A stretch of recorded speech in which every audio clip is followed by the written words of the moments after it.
Voilà, maintenant qu'on vient de voir les boucles, les conditions et tout, on va passer aussi à l'étape suivante, qui est les fonctions. Voilà, les fonctions, c'est quoi? Les fonctions, c'est comme des robots, c'est-à-dire vous les donnez des instructions à faire et ils exécutent ça. Donc, ici, en fait, ce sont comment des blocs de code, voilà, qui sont destinés à exécuter des tâches spécifiques. Voilà. Donc, ici, j'ai créé un projet. Ben voilà, donc j'ai créé un projet, j'ai appelé fonction.php et je l'ai ouvert avec mon éditeur texte et j'ai créé une page que j'ai appelée index.php ici. Donc, toujours la même musique avant de coder en PHP. Il faut commencer, voilà, comme ça. Maintenant, avant de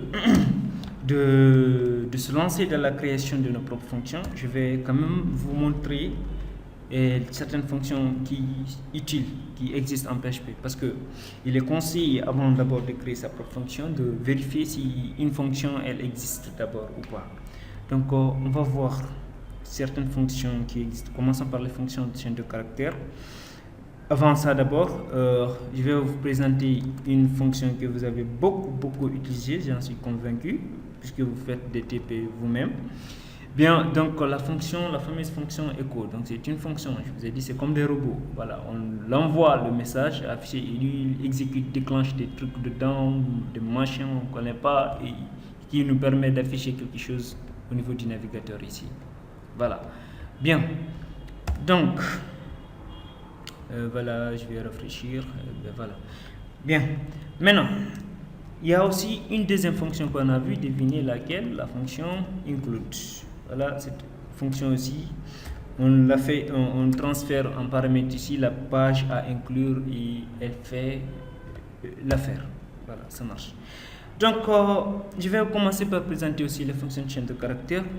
On va prendre une variable $chaîne. Ok. On va donner par exemple comme valeur ping, pam, poum, par exemple. Donc, sachez qu'il y a une chaîne. Ne vous souciez pas, il y a une chaîne qui permet de rechercher une chaîne dans une autre chaîne, puis de remplacer cette chaîne-là par une autre chaîne. Voilà.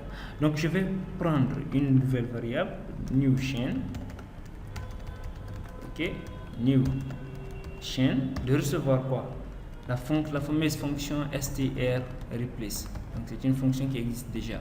Donc cette fonction, elle permet de faire quoi? Elle recherche, elle a trois paramètres fondamentaux. Donc premièrement, le paramètre c'est quoi? Le premier paramètre c'est quoi? C'est la chaîne à rechercher. Deuxième paramètre, la chaîne qui doit être remplacée par la chaîne qu'on a trouvée ici. Et enfin, c'est quoi? C'est la chaîne où on cherche. Donc maintenant, qu'est-ce qu'on va faire? On va rechercher le P dans la chaîne là. Donc on recherche le P et on va remplacer P par B dans cette chaîne. Donc on remplace par B et enfin on précise où il faut chercher, c'est dans cette variable de la chaîne.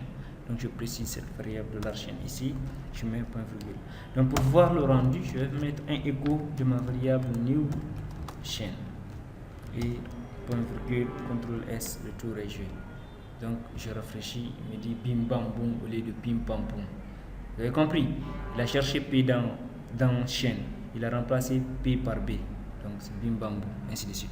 Il y a aussi une autre chaîne comme on va initialiser ici par exemple par bonjour, on va changer de cap. Je vais montrer une autre chaîne aussi. Il y a une autre chaîne aussi qui permet de mélanger les caractères d'une chaîne de caractères. On va prendre str shuffle.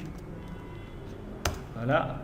Donc str shuffle de $, il n'avait juste qu'à remplir, qu'à donner un paramètre ici, comment dire, la chaîne à mélanger.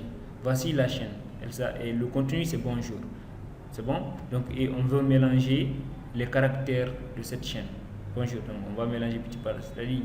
C'est voilà un exemple pour vous. Si vous voulez créer un jeu où voilà, vous allez mélanger une phrase et demander à l'utilisateur de deviner quel est le mot qui se trouve dans ce truc voilà mélangé là. Donc on va rafraîchir pour voir. Donc je rafraîchis. Roche bonne. Je peux vous demander oui, ouais. c'est quoi Rochebourne? Me forme un mot à partir de Rochebourne. Voilà, donc tu vas former là-bas n'importe quoi, si c'est convaincu. Bien, il y a aussi une autre fonction qui permet de compter les chaînes de les caractères contenus dans une chaîne. Pour notre cas là, bonjour, il y a 7 caractères ici. Donc je vais par exemple appeler cette chaîne. La fonction c'est str length, je crois vraiment c'est voilà, je crois c'est length. Voilà, c'est la fonction length. Donc vous transférez la variable entre parenthèses, point virgule, et il compte le nombre de caractères. Donc là, quand je rafraîchis, oups, c'est pas ça. C'est pas ça. Je crois que c'est str length, comme ça. Je crois bien. Voilà, je rafraîchis, oups, c'est pas ça. Je crois que c'est str, je sais pas, je suis malade. C'est length, c'est ça, str length.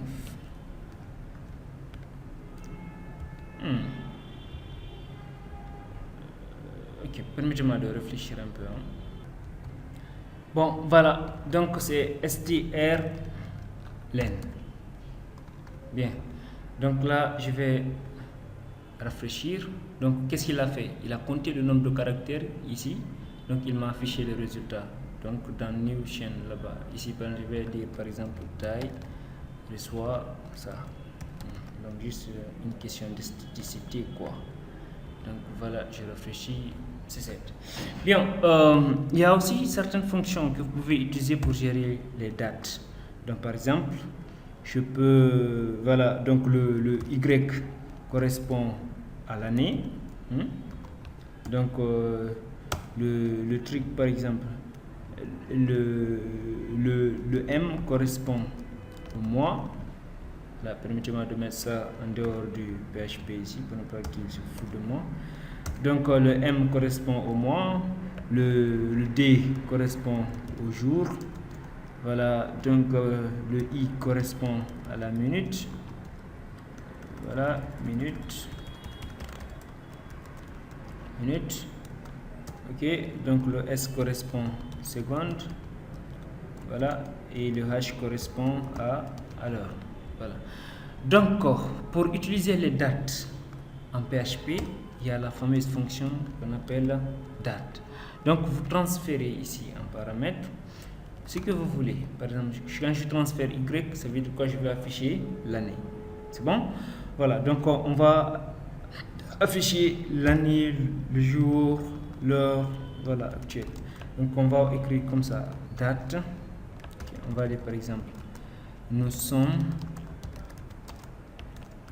le, ok, je vais concaténer, point virgule, à date, quoi, on va commencer par le jour, parce que nous c'est français, voilà, jour, ok, on concatène, point, 2 points, voilà, on met slash, voilà, on concatène à date, devinez qu'est-ce qu'il faut afficher, le mois, M, on concatène à slash, voilà, point, après ça, on concatène, après le mois, c'est l'année, donc Y en majuscule, point, on va concaténer à un espace, voilà, on va écrire A pour montrer à l'heure quoi, donc on concatène pour montrer l'heure, donc on écrit date, je vais écrire H, qui va correspondre à l'heure,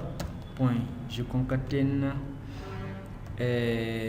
à 2 points, ok, donc je concatène à date pour préciser la minute, voilà, M, non, la minute c'est I, désolé, sinon c'est le mot qui va afficher, donc je concatène à 2 points pour les heures, donc je concatène enfin à S pour afficher les secondes, point virgule, CTRL S, quand je rafraîchis, page me dit nous sommes le, oups, désolé, j'ai enlevé le truc bidon qui est là. On va agrandir notre page et on va réfléchir. On dit nous sommes le 18 avril 2018 à 9h10 8 secondes, ainsi de suite.